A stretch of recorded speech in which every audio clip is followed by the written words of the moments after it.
Troisièmement, le langage.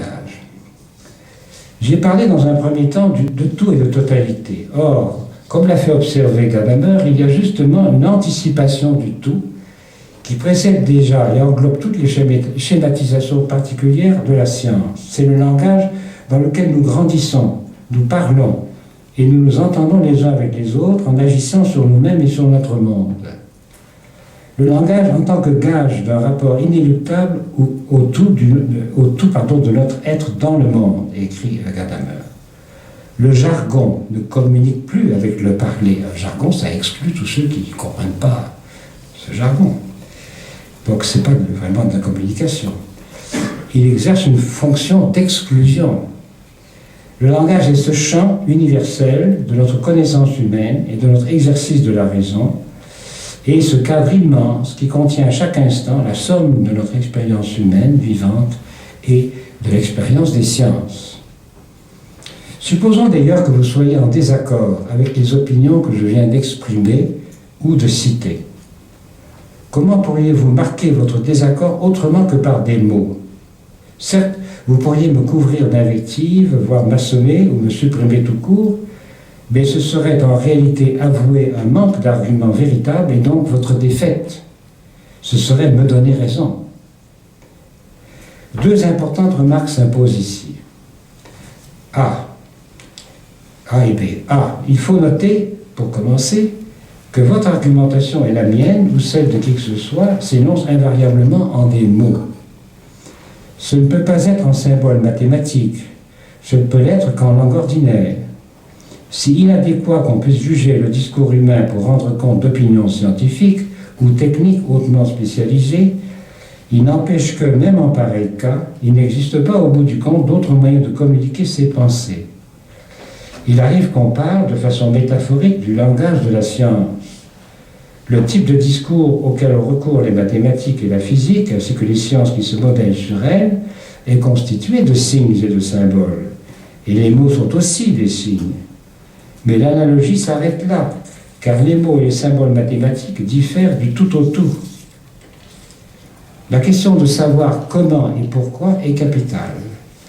Mais quelle qu'en soit l'explication, il reste qu'en dernière instance, seuls les mots sont à la hauteur.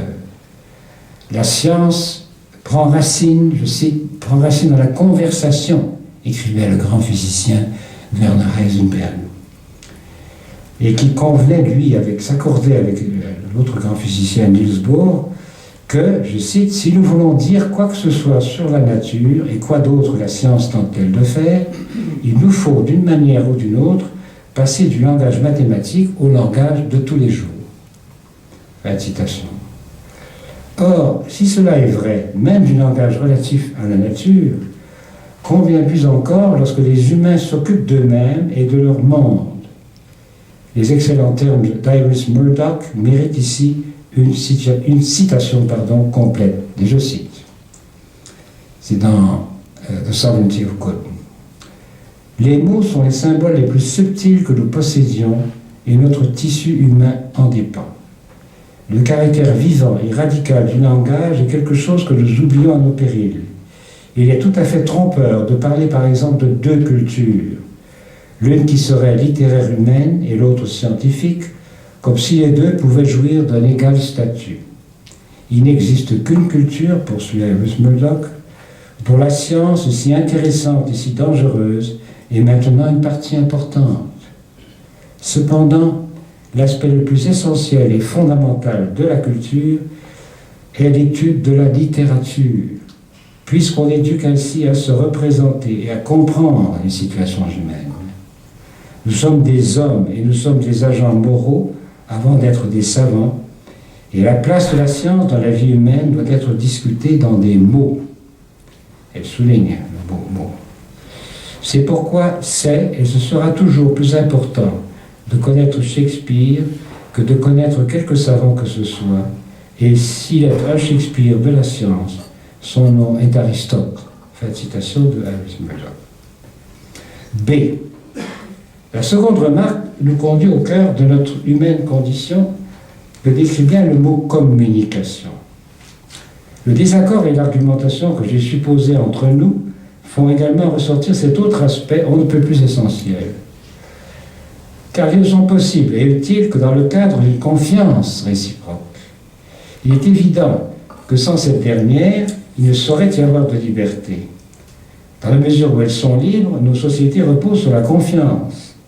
Et cependant, de façon tout aussi évidente, un monde qui ne croit pas à la parole humaine est un monde où la confiance n'est plus possible.